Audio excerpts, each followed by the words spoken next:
Well, today we're honored to have Wayne Hammel with us, who's from Clay Center. Wayne was born March 18th, 1917. So you're just a little bit older than I am. Yeah. We're glad to have you here. We're glad you're going to tell us your story. You remember your serial number, Wayne? 371475592. Well, that's pretty good. And your rank was? Well, PFC. PFC? Okay. And I'm Horace Kelly. I'm the interviewer. And then Ray Kurtz is the cameraman and producer. So you'll be telling the story and we'll get to hear it. Wayne, tell us a little bit about your background, where you grew up, your parents, what maybe school, high school was like. Well, I was born in Clay County. And I'm born out on a farm, and I have one sister, Gladys, and I never went to high school. I just went through the 8th grade. Folks lived too far from town at that time and didn't have another car, so I just didn't go to high school. And where were you on December 7th, 1941, when Pearl Harbor hit?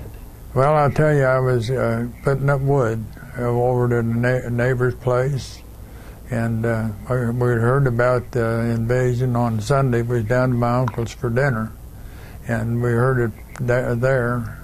And then on Monday, I was out putting up wood and one thing and another, and them airplanes would go by way up there and there. It made me wondering what they were doing. But I guess they knew what they were doing. Yeah. Well, how did you happen to go into the service? I was drafted. Yeah. And when was this? Well, I went in. I signed up a few days, quite a little before. I think in January I went down and took my examination, but some of the other guys got to volunteer, and it was the 1st of March before I went to Fort Leavenworth. And that was in 42? 42, yes. March of 42 you went to Leavenworth? Yes, Well, just tell us your story about your military service. Well, I went from there. They put us on a train and took us to Cambria, Texas, and sometime during the night they unhooked there and just, left us there. And the next morning they came out with a truck and loaded us all up in there and took it up to the camp and assigned us different companies. I was in, I think I was in the headquarters battery, in the infantry, and it was quite a lot different to me, being away from home, and we had it was kind of a bad deal there for the guys from the north. We had guys from the south that the Civil War wasn't over yet, and I didn't have any trouble, but some of them did with that. It was kind of a bad deal, I thought. What was your basic training like? What do you remember about it? Well, the basic training was infantry was, we done a lot of hiking, and we'd go out on the field and away from Camp Bowie there, and we'd march all day, march out there, and then we'd do different things, and then that night we'd go back to camp again, and pretty much the way it was. Were you used to weapons at that time? Had you done some shooting, hunting when you were? Yeah, I'd done some little hunting at home. I had a .22 rifle and go out and there was jackrabbits around at that time, and I'd get to hunt them. So the weapons were familiar to you? Well, a rifle was, yes. Yeah. Well, after basic training, where did they send you?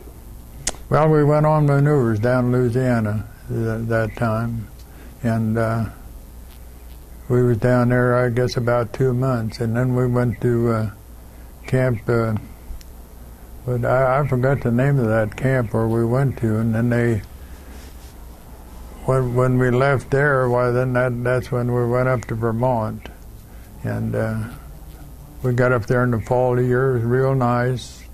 And we done a lot of hiking up there, and went up to Mount Mansfield, you know, and went over that, and it was a lot different up there.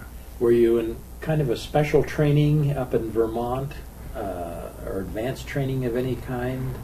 Well, it was more or less a field artillery, and well, there again, when I was, we hadn't been there very long till the first sergeant come out, and we seen him coming one night, or one morning we was having close order drill, and he had a slip of paper, and some of the guys said, well, that's what they'll tell us who's going to go overseas now. You know, instead of that, why, there was a bunch of boys from New York driving vehicles, and they read off a bunch of names. All the farm boys, they assigned us a truck to drive, and so that's what I done after with that. I drove a light truck. There wasn't no big truck or anything like that. What they called at that time was a weapons carrier. Yes. Mm-hmm. Probably a Dodge. Dodge, that's right. Yeah. And so you were still training in Vermont? Yes, that's right. Any kind of special training, mountain training or anything? No, I don't. Yeah. And you remember the camp you were at? Camp Kilmer. Oh, you were at Camp Kilmer? Yeah, yeah. That was New Jersey then? So you'd left Vermont, or did you train from Camp Kilmer up to? We trained from Camp Kilmer. That's where the camp was at. Yeah. Yeah. How long were you there? Well, we was there all winter till the next winter, till they load us on a train and send us back down south. I think one of the Carolinas. I don't remember just which one. And when we've done more work with artillery and stuff, it's there. And was it Fort Bragg or Fort Jackson, or do you remember? I don't remember. We most generally stayed out, away from other camps. We just more or less what they call bivouacking or in the army, Bivouacking, yeah. But you were still in infantry training? No, I was in field artillery at that time. Yeah. Yeah.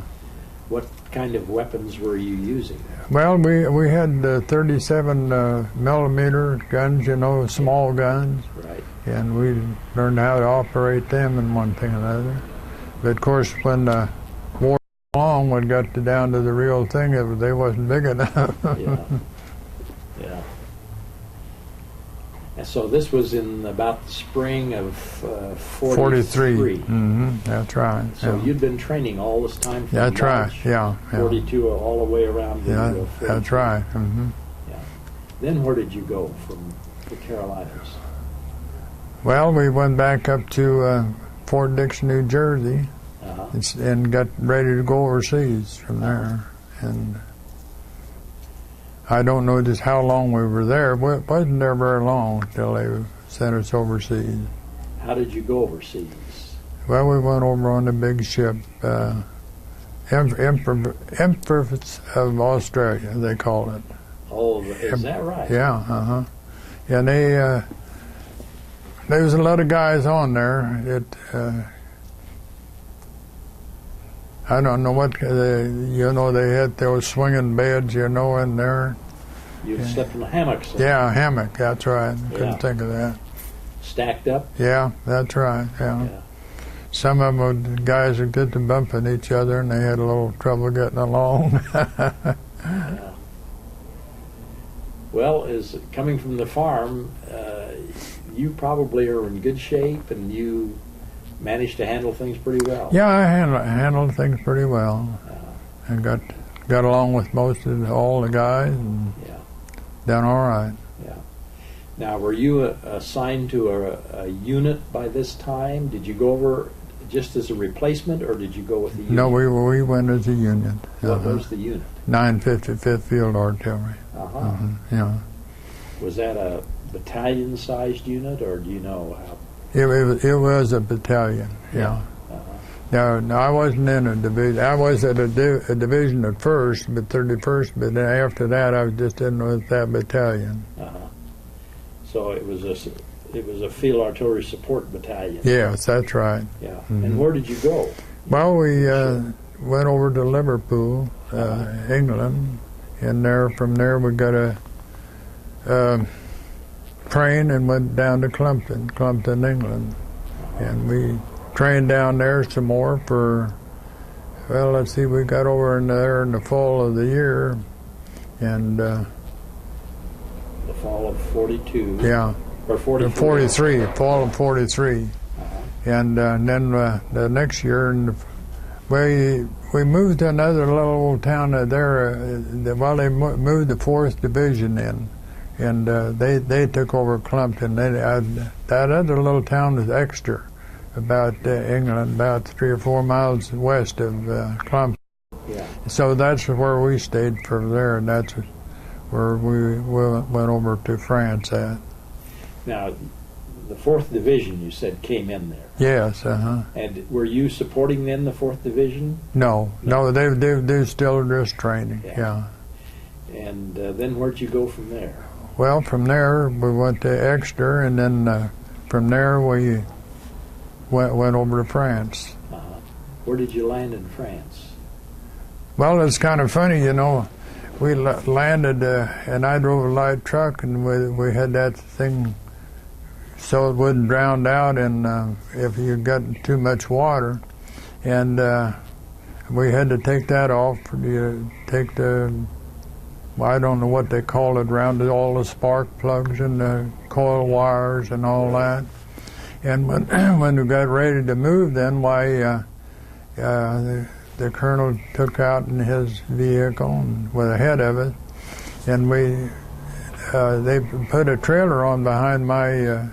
I don't know why, but they did, and that road was soft. I guess the Germans had built that road, and the first thing I remember was there was a big old wrecker come over a hill. You know, and he wasn't going that fast, but he was probably doing 40 miles an hour, and we sideswiped each other. Not bad, just enough to make a lot of racket. And I had 6 guys riding in the back, and God, they was up, and they told me what a wonderful driver I was. But anyhow, we got through that. And then when we got over there, we met the colonel coming back, and we couldn't figure that out. Well, what happened is they run on to a German camp.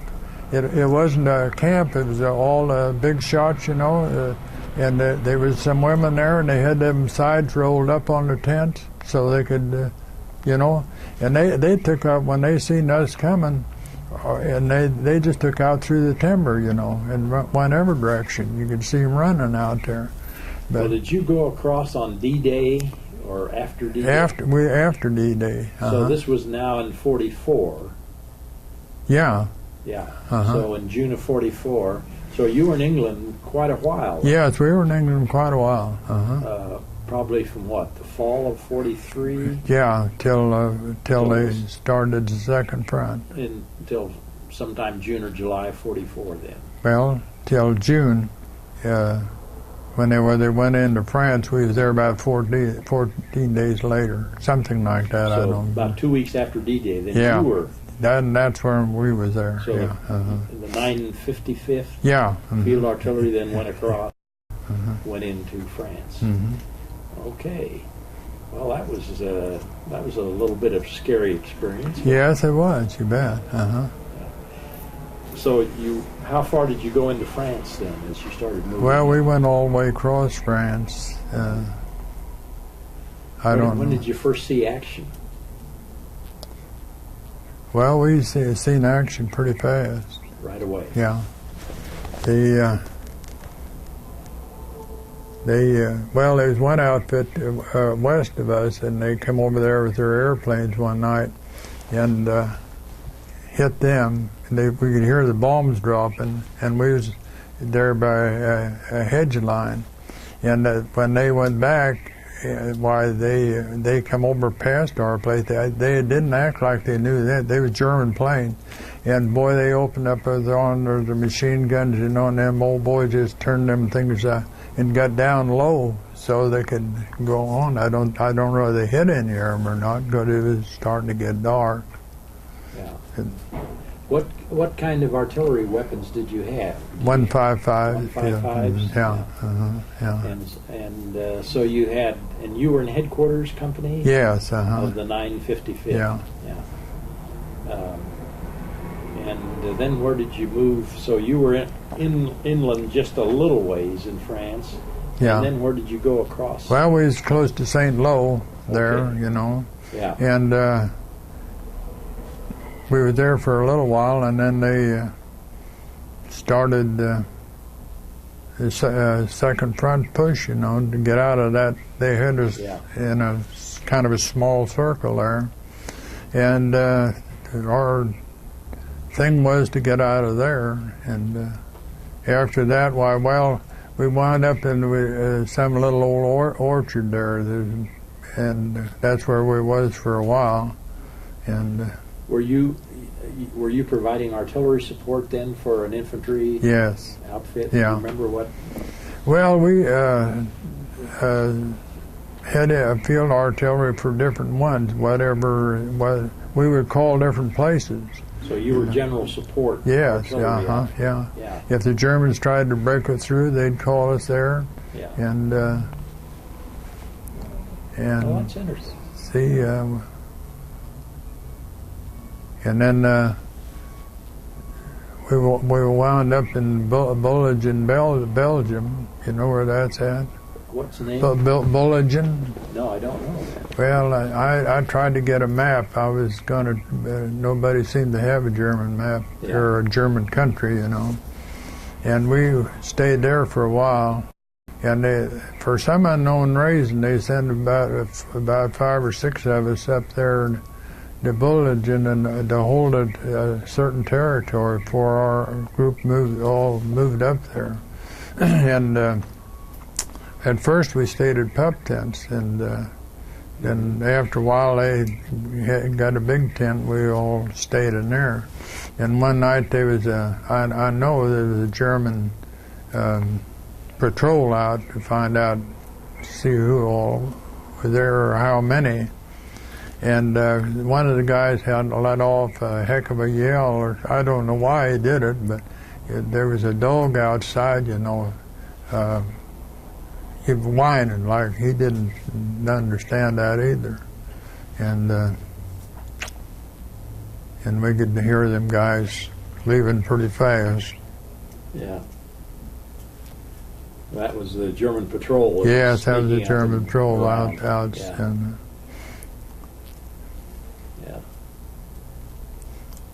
and later on, then that's where they hit there, pretty much right in there, because there was a bridge there where you went in that little town, and the Americans had that bridge mined, you know.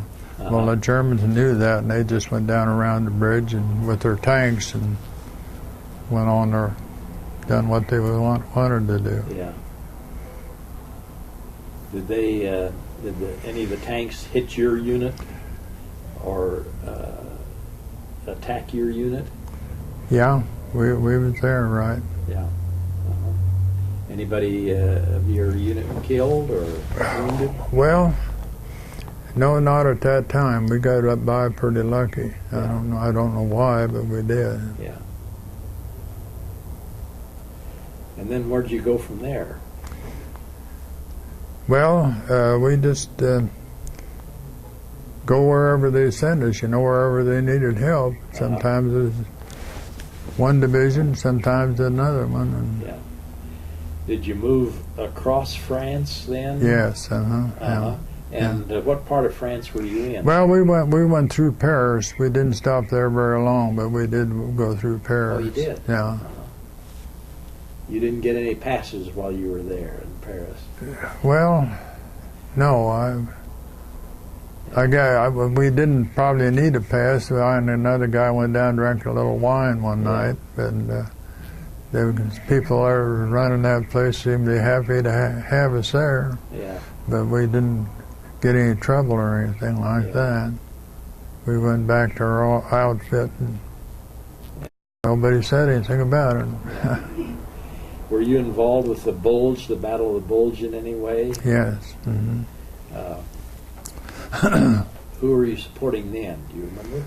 Well, we would support different outfits wherever they'd run into trouble. Why they'd call for more artillery support. I know one night, I don't know where we was at, but they called us. It was after dark, and they was shelling some town. They never told you what town, but anyhow, we was firing just as fast as they wanted to. But Germans would send them little old planes up, and they'd have a bomb on each wing, and they'd drive around there and try to find something. And they never hit any of our guns or anything. And all of us had to dig a foxhole out where we could, and it wasn't very deep. I was wishing it was a lot deeper, but nobody got hit. Yeah. But it was cold. Did you have overcoats and good blankets and so forth? Yeah, we had good clothes over there. Yeah. Mm-hmm. So you didn't suffer with frostbite or your feet having a lot of trouble? No. Yeah. Well, the artillery is the queen of battles, so you were with the artillery. Yeah.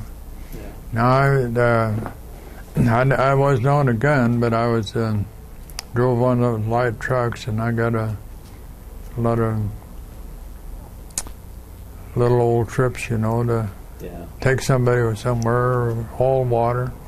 I know one day there, I don't know, that's when the Battle of Bulge was going on. The Germans had tried to get us cut off up there, the north of in Belgium. And they just about got the job done. We was up there quite a ways, and they wanted to get us cut off there. And there was one road that was open, and they never got that cut off. Yeah. But they sure tried. Yeah. Were you pretty much firing ahead of the troops then in the towns, or what were your objectives? Yeah. There again, they might have been firing. That night they fired all night. I don't even know what time and then they had some big outfits, American outfits, firing over us. So it must have been pretty important to knock it out, whatever they was firing on. Yeah. In your weapons carrier that you drove, did you haul a lot of ammunition? I hauled the ammunition, water, whatever they wanted me to. Yeah. I know one night more than once they sent on one of the sergeants for more ammunition. I don't know, can't remember just where we went, but anyhow, we'd have to go down there and stay overnight and then come back the next morning or next day. Yeah, so you'd go to an ammunition dump, pick up ammunition, bring it back to the... Where did you go after the Battle of the Bulge? Well, we went to Czechoslovakia then. So you moved across. Do you remember going across the Rhine River? Yeah. Mm-hmm. Where did you cross the Rhine? Well, we crossed Rhine at where Remagen Bridge was at, Oh, at the Remagen Bridge. Yeah. Yeah. And we was about a half a mile south of that, and I think the first infantry crossed on that Remagen Bridge, but I think the Germans were trying to blow it up, and it did go down. And then they had to build a pontoon bridge for us to cross on, and that was about a half mile south of that Remagen Bridge. Uh-huh. And then when you went across the across the Rhine River, where did you go, Wayne? Well, I just can't tell you. I don't remember just where we went from there. But you moved towards Czechoslovakia. Yes. Mm-hmm. Yeah. So was the war about over then when you got into Czechoslovakia? Yeah, pretty much slowed down. Yeah. But I do know when we was there at Remagen Bridge, why there was when we crossed the Rhine River. Our outfit had those little carbines, you know. Yes. And they put me out on guard one day. They had to put, and I don't know really why I was there, but I was. And they got to shooting at me across the Rhine, and I couldn't tell where it was coming from. I was coming across the Rhine. So I'd started out walking, and I'd walk on one side of the road for a while, and then I'd go over on the other side. And I'd done that once or twice, and pretty soon one of the guys, they was back kind of up in the hill, and one of the guys come down. I don't know who he was. He said, "You know, you've been shooting at, or somebody shot at you?" I said, "Hell yes." He said, "Well, get in here." He said, "Let's get out of here." So he put me in the Jeep, and away we went back up over the hill. Yeah. Yeah. Was that the closest you've been to getting shot at? Well, another time, and I don't know how they missed us. We was going to Eupen, Belgium, on a supply sergeant, and they slipped up on us with some airplanes, you know. Mm-hmm. And they never hit any of us, and I don't know how they missed us, but they did. Yeah. Yeah. But they were sure using them old machine guns, and well, it was just two planes, you know. Yeah. Were they they weren't the Stuka dive bombers? They wasn't the biggest planes. They were probably small German planes. And then when the war was about over with there in Czechoslovakia, well, you know, the Germans ran out of gas, and they'd have to pull them vehicles off and leave them set, you know, and there wasn't anything matter with them. But anyhow, I know one place we didn't stay there very long, but I and another guy decided. The guy was from South Carolina, and he knew how to ride a motorcycle. Well, I didn't know how to ride a motorcycle. So he said, "Let's go for a ride on that." And so he started it up, and we had just went a little ways, and we seen the dirt coming up, you know, beside of the motorcycle. And there was some old boy up there in German up there, and well, it was kind of a high house and a barn put together. And he was shooting at us, but he missed it. And then you could see them old machine guns putting up right. But we went down the road about 2 miles or so and come back. And I didn't know whether we should come back or not, but we had to come back because that's where our outfit. And I said, "What happened to that old boy that was shooting us?" "Oh, somebody shot him up in that." Yeah. They heard him shooting, and they went up and picked him up. And then we moved out right away. Yeah. And you went on then towards Czechoslovakia. Yeah. Mm-hmm. You're not sure what route you took. No, I don't know what route we took. You remember when the war was over? When it was announced to you that They said the war was over, and we was on a convoy at that time, and boy, all the lights on all them trucks come on. Yeah, that's the first time. Always before we'd drive it at night and dark, but that was really something to see them lights come on. Yeah, that was a joyous occasion. Yeah, it sure was. You bet. Yeah. And where you wound up right in Czechoslovakia? Yes, or near it? No, we wound right in Czechoslovakia. A little old town, well, there's a lot of people there, Domiciliti. I don't know whether I'm saying it right, but there was a big hotel up on the top of a hill, and some of us had 2 or 3 or 4 in the room, but that's where we stayed. And the people there, they really appreciated to have us around. They put on a dance every Saturday night, and they'd bring girls in with us. Yeah. That's where I learned to do the polka. You still do the polka?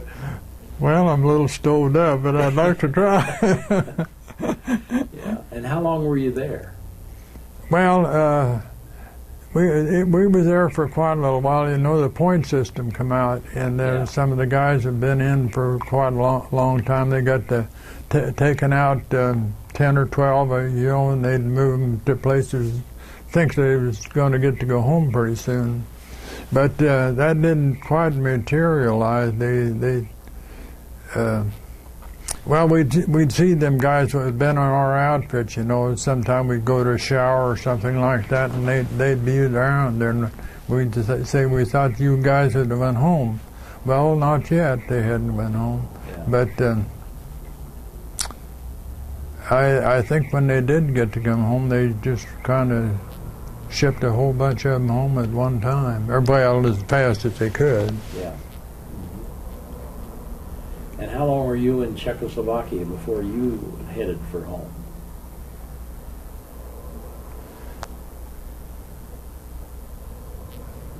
Well, I just don't remember. Quite 2 or 3 months, 4 or 5 months? Well, probably 2, 3 months, I'd say, yeah. Yeah. So when the war was over in May, you were still there in the summertime? Yes, Yeah, I got home in the fall of the year. Do you remember when you got orders to go home? That's probably quite a... No, I don't really. Yeah. We had to drive back to... some place and where we get on a boat to come home, but I forgot where it was. Le Havre, or I probably was. And what kind of a boat did you ride back? Well, it was a big ship, a lot of people on it. Yeah. You were stacked up again. No, we not like they did going over, but it was a lot of people on there. Yeah. So it was not one of the small Victory or Liberty ships. It was the no, it was a pretty good ship, a big ship. I know we run into a storm out, and they had, they guys on the boat said they just cut the motors and let it run with the boat, and but it was over maybe at night, and the next day it would be calmed down, so they started going again. And where did you land when you... We landed back in New York. New York. Yeah. So you sailed by the Lady? Yes. Yeah. Well, and everybody was out on the boat trying to see New York as soon as they could. Yeah. And when you landed in New York, where did they send you? Well, they sent us some, I don't know where that, but we had to wait for a train. But when they did, boy, there's a lot of guys from Iowa, and sometimes they'd be on the side and we'd pass them, and then they'd pass us, and they got us back to, Fort Leavenworth pretty fast. Yeah. And so you were discharged out of Leavenworth? Yes, yeah. Did your folks come down to pick you up, or? Well, no, we got to Manhattan, and they didn't have any bad. No, we got to Manhattan, I guess, and we stayed all night there. And then we caught a hitchhiked ride out with a guy that was carrying groceries, like up the green, and stuff like that. And so we hooked a ride with him. Yeah. And so we got back to Green, and my sister and her husband lived at Green, and so I called her and told her to come down and get us. and then they took me home that night. Was that the first they knew that you were coming back, or had you been able to call them from New York? No, I hadn't been able to call them, no. So this was kind of a surprise for you. Yeah, there was a surprise. Yeah. Yeah. And I don't know why, but I guess I've talked more and more about World War II than when I heard about this than I ever did before. You know, people were fed up with the war and didn't want to hear about it, and we didn't want to talk about it. And I never told my folks about what happened or what didn't happen. I guess they were just glad I was home. Sure. That was an exciting time to get home. Yeah, you bet it was. And I think all of us said, we'll never have anything to do with the Army again. That's right. Yeah. Well, when you got home then, what did you decide to do? Did you use the GI Bill or go to school? Or? I went to GI Bill. I went to school for about 2 years. Where'd you go? Clay Center. Yeah. They had a school there. Well, it was up to the high school. You know, you have to go down there on Saturdays. I forget how often we went. Yeah. And no, it helped me out a lot. What did they pay? $70, $100 a month for that? Right. Yeah, that helped a lot. Tuition and books. Yeah. Mm-hmm. Yeah. And what did you study then, Wayne? Well, they studied welding, you know, and on Saturdays and stuff like that, and different. Did you return to the farm then? Yes. Did you farm then the rest of your career? Yeah. Uh-huh.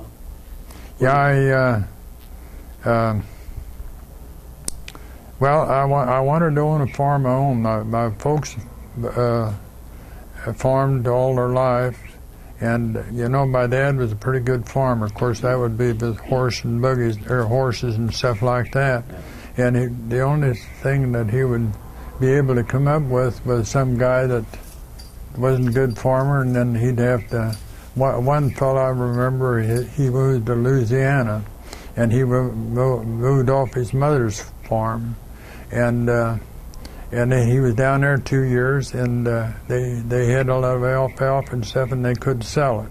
So then he broke down there, and he come back to his mother's farm, and that's the things that my folks run into.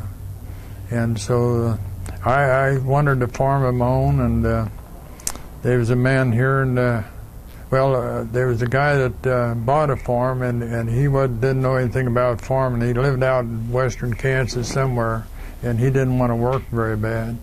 And I found out that the place that he had lived on, right just inside of Riley County, he had owned it 4 years and made one payment. And I found out about that. I don't know how I found out, but I did. And so I come down and see the fellow down here by the name of Mr. Granfield. And the first day I was there, it was just his office girl, and so we would set up an appointment. She said, "Would you like to have an appointment to see Mr. Granfield?" I said, "I sure would." And so she said she fixed up an appointment. I come back about 2 days and seen him, and so he had to do a little, I suppose, see who I was or what I had to farm with, which was not very much. But that's how I got started. Yeah. And so you took over that place and yes, farmed it. Yes. Yeah. Uh-huh. Did you still farm with your dad any, or? No, I didn't. Yeah. And then. Well, my dad didn't really have a farm, you know. They moved to town, Clay Center, pretty soon. Yeah. So they'd given up at that time. Yeah. Well, and then you began to look at getting married and having a family of your own? Well, we got married, my first wife in 48, and made a second in 48. And we never had any children. She taught school. And she taught school for, well, she was about the same age I was. I don't know how long she taught school. But anyhow, we got married, and she was going to quit teaching school, and then the Mayday school in Riley County, they needed a teacher. So the school board come to see my wife and see if she would start teaching again. Yeah. And she came to Manhattan and seen a superintendent down here. I used to remember her name.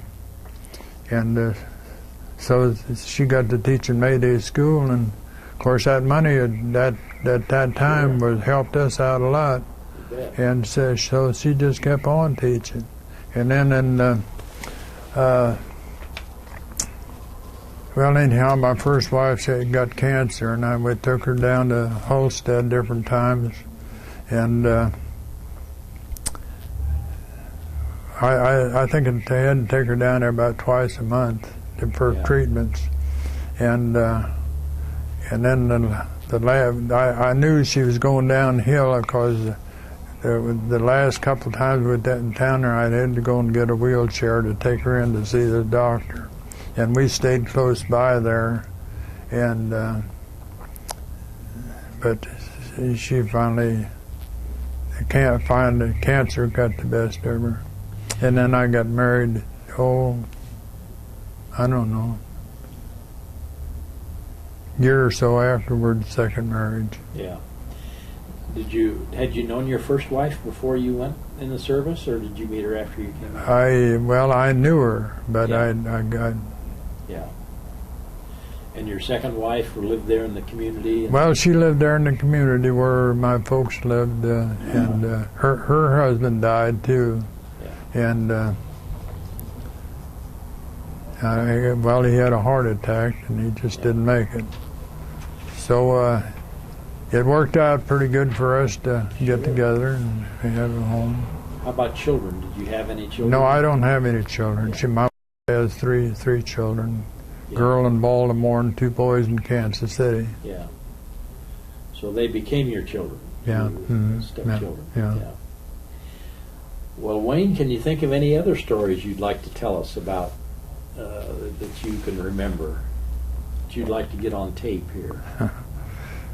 Well, I can't think of any right now. I think I've done a pretty good job of. Maybe when I got home, maybe I'll think of something. Oh, sure you will. Yeah, you'll think of a lot of other things you wish you'd thought of before. But that's the way it goes. Well, we appreciate you taking time to come down and giving us your story, and this will add to the historical perspective at the Library of Congress. Well, I appreciate telling somebody about it, because I never talked about it much before. Yeah. Well, thank you, Wayne. You bet. We appreciate it. Thank you. You bet. So you'll be on the 6 o'clock news now. That's right. Is that right? You may be on more things than you want to know about.